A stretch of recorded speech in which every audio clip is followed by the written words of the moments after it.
बिस्मिल्लाहिर्रहमानिर्रहीम अस्सलाम वालेकुम। Welcome to my YouTube channel. जी तो कैसे हैं आप सब? उम्मीद है अल्लाह के फजल करम से आप ठीक ठाक खुशबाश होंगे। जी आज मैं आपके साथ एक सिंपल सी केक की रेसिपी शेयर करने जा रही हूँ, जिसको बनाने के लिए ना तो हमें बीटर की ज़रूरत है और ना ही ओवन की। तो आइए फिर अल्लाह के पाक नाम से आगाज़ करते हुए नबी करीम पर करोड़ों दुरूद भेजने के साथ रेसिपी शुरू करते हैं और मिलकर बनाते हैं एक टेस्टी सा केक, और वो भी बहुत ही सिंपल सा। जी इस तरह से हम एक बाउल लेंगे, उसमें एक अंडा डालेंगे। जी तो ये केक जो है आप इसको चाय के साथ सिंपली भी सर्व कर सकते हैं, और आप इस पर फ्रॉस्टिंग करके इसको क्रीम केक भी बना सकते हैं। जी इस तरह से हम अंडे को करेंगे थोड़ा सा बीट। जैसे आपकी मर्ज़ी, आप इस केक को इस तरह से यूज़ कर सकते हैं। अगर आपने क्रीम केक बनाना है तो इसको ठंडा कर लीजिए कि जब केक आपका रेडी हो जाए। ये देखें जी, यहाँ हम चीनी ऐड कर रहे हैं। चीनी हाफ कप ऐड की है मैंने, और मेरे पास चीनी पिसी हुई है। अगर आपके पास मोटी हो तो उसको पीस के बारीक कर लीजिए, क्योंकि हमें अंडे के साथ, ये देखें, चीनी उस वक्त तक बीट करनी जब तक बिल्कुल मेल्ट ना हो जाए, चीनी हमारी उसमें बिल्कुल मिक्स ना हो जाए। मिक्स करनी है हमें अंडे के साथ चीनी। जी तो जैसे ही हमारी चीनी और अंडा बिल्कुल मिक्स हो जाए तो उसमें हम डालेंगे cooking oil. Cooking oil 4 table spoon add करेंगे, 4 बड़े चम्मच यानी, और इसको भी करेंगे अच्छे से मिक्स। और इसके बाद हम इसमें ऐड करेंगे बेकिंग पाउडर।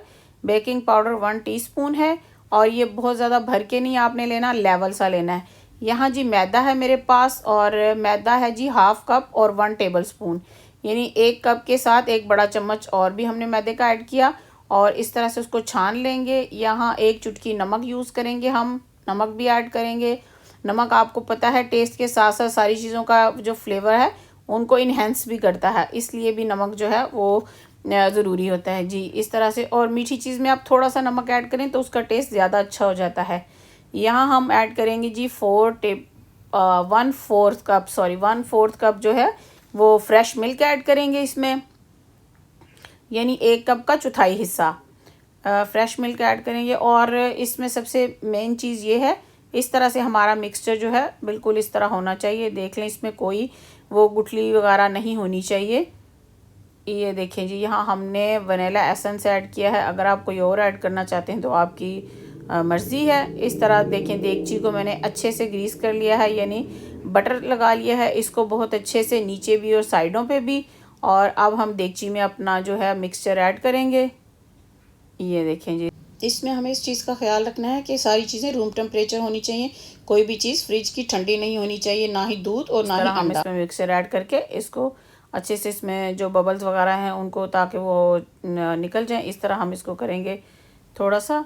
और इसके साथ ही अब हम इसको चूल्हे पे रख देंगे।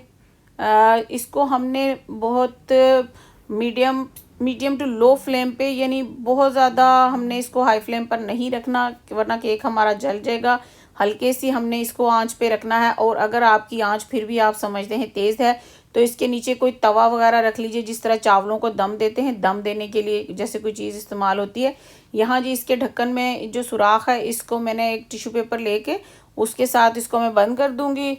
ऊपर से हम टिश्यू काट देंगे, और इस तरह, ताकि हीट हमारी अंदर ही रहे। ये देखें जी, मैंने जो है 5 नंबर पे चूल्हा रखा है, और 25 मिनट के लिए मैंने इसको पकने के लिए रख दिया है, बेक होने के लिए। तो साथ साथ हम इसको देखते भी रहेंगे, खोलेंगे नहीं लेकिन देखते रहेंगे कि हमारा केक जो है वो किस पोजीशन में है। जी इस तरह से ये हमारा केक यहाँ रेडी हो रहा है, और तकरीबन इसको 15 मिनट जब गुजर जाएं तो आप इसमें एक टूथपिक लेके इसको चेक कर सकते हैं। अगर तो आपका रेडी हो गया है तो आप उतार लें, अगर नहीं, ये देखें जी, मैंने 25 मिनट बाद इसको जो है, पहले मैंने इसको चेक किया लेकिन 25 मिनट के बाद अब मैं दोबारा इसको देख रही हूँ। ये देखें, टूथपिक इसमें ऐड डालेंगे, और ये देखें जी, बिल्कुल साफ़ सुथरी टूथपिक आई है, कुछ भी नहीं। इसका मतलब है केक हमारा बेक हो चुका है। अब इसको हम उतार लेंगे, फ्लेम ऑफ कर देंगे। जी साइडों से चिपका भी नहीं है, क्योंकि हमने इसको बटर बहुत अच्छे से लगाया था। और साइडों से भी आप, जब आप इसको, ये बेक हो रहा हो तो आप इसको देख सकते हैं कि साइडों से इसका जो कलर किस तरह का हो रहा है। इस तरह अब हम इस पर कपड़ा डाल के, या कुछ भी इस तरह कोई नैपकिन वगैरह डाल के, तो इसको हम रख देंगे तकरीबन 5-7 मिनट के लिए, इसको ढाँप के रख देंगे। जी तो 5 मिनट हो गए हैं, तो अब मैं इसको खोलती हूँ। ये देखें जी, अब हम इसको प्लेट में निकाल लेते हैं। ये देखें केक हमारा जो है वो बेक हो चुका है और साइडों से बिल्कुल भी नहीं चिपका हुआ, नीचे से भी नहीं चिपका हुआ, ये देख लें। और अब हम इसको निकालते हैं प्लेट में।